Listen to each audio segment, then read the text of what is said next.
কাজী সালাউদ্দিনের দীর্ঘ ১৬ বছরের অধ্যায়ের অবসান ঘটিয়ে তাবিথ আউয়াল এখন দেশের ফুটবলের শীর্ষ আসনে। বাংলাদেশ ফুটবল ফেডারেশন এর সভাপতি হিসেবে তার আগমন ঘিরেছিল বড় প্রত্যাশা।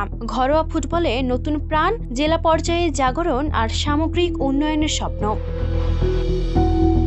নির্বাচনের সময় লিখিত ইশতেহার না থাকলেও প্রতিশ্রুতির কমতি ছিল না। সুপারস্টার ফুটবলার তৈরি, ক্লাবগুলোর ডিজিটাল রূপান্তর এবং জেলা ফুটবলে প্রাণ ফেরানোর কথা বলেছিলেন তিনি। কিন্তু দায়িত্ব নেওয়ার ১.৫ বছর পরও সেই প্রতিশ্রুতির বাস্তব প্রতিফলন খুঁজে পাওয়া যাচ্ছে না।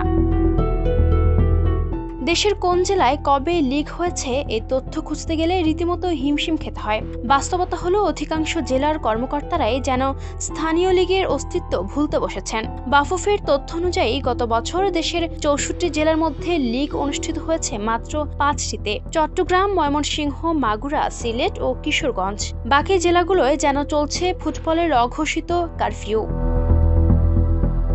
অনেক জেলায় ১০ থেকে ১২ বছর ধরে কোনো লিগ আয়োজনই হয়নি। যেমন ২০১৫ সালের পর থেকে চাঁদপুরে নেই লিগের দেখা। সেই তুলনায় ফরিদপুর ও কুমিল্লাতে ২০২২ সালে সর্বশেষ লিগ হওয়াটাই যেন স্বস্তির খবর।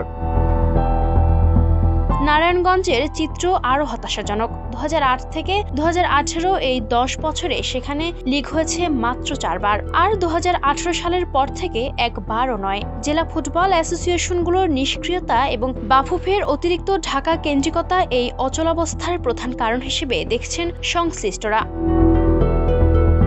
এমন পরিস্থিতিতে জেলা লিগ কবে ফিরবে তা নিয়ে শঙ্কায় স্থানীয় ফুটবলার ও সংশ্লিষ্টরা।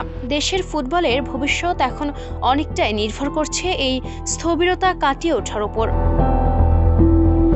Ayesha Akter Swarna, Campus Times.